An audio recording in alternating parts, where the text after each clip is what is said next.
எப்பவுமே நான் உன் குடும்பத்துக்கு எதுவுமே பண்ணலன்னு சொல்லுவல, உன் குடும்பமே என்ன பார்த்து பெருமைப்படுற மாதிரி நீ என்ன பார்த்து பெருமைப்படுற மாதிரி ஒரு பெரிய விஷயம் பண்ணிட்டு வந்திருக்கேன். அப்படி என்னடா பண்ண? பதறாத பதறாத. உன் பெரியம்மா பொண்ணு ரம்யா இருக்கால, அவ ஏதோ இன்டர்வியூக்காக இங்க வராளாம். எங்க ஸ்டே பண்றது தெரியாம இருந்தா, உன் அக்காவும் அக்கா புருஷன் இங்க தானே இருக்கோம், எங்க வீட்ல ஸ்டே பண்ணிக்கோன்னு சொல்லிட்டேன். டேய், யார கேட்ற அவள வர சொன்னீங்க?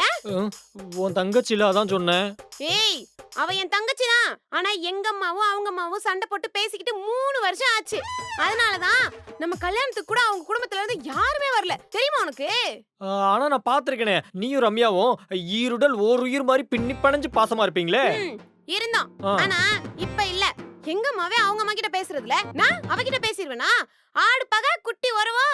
இதுல யார் ஆடு யாரு குட்டி? இந்த ஈன வெங்காய விளக்க ரொம்ப முக்கியம். மரியாதை அவள வரவேணான்னு சொல்லுப்பா.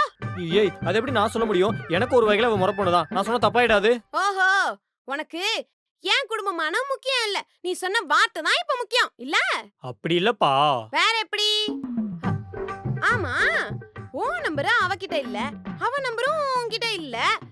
வேற எப்படி உனக்கு கால் பண்ணா? என் அம்மா கிட்ட வாங்கிருப்பாளோ? நினைச்சேன்டா, உங்க அம்மாக்கு வேற வேலையே இல்ல. எப்ப பார்த்தாலும் மூக்கு நுழைச்சிட்டே இருப்பாங்கல்ல.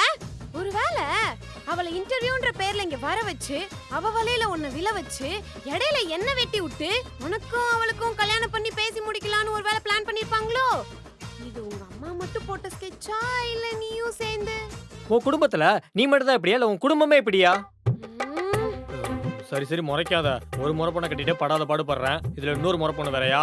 நான் அவளை கால் பண்ணி வர வேணாம்னு சொல்லிடுறேன். அத ஃபர்ஸ்ட் செய். வா, வந்துட்டான் 32 பள்ளியான்னு காட்டிக்கிட்டு. போறேன்.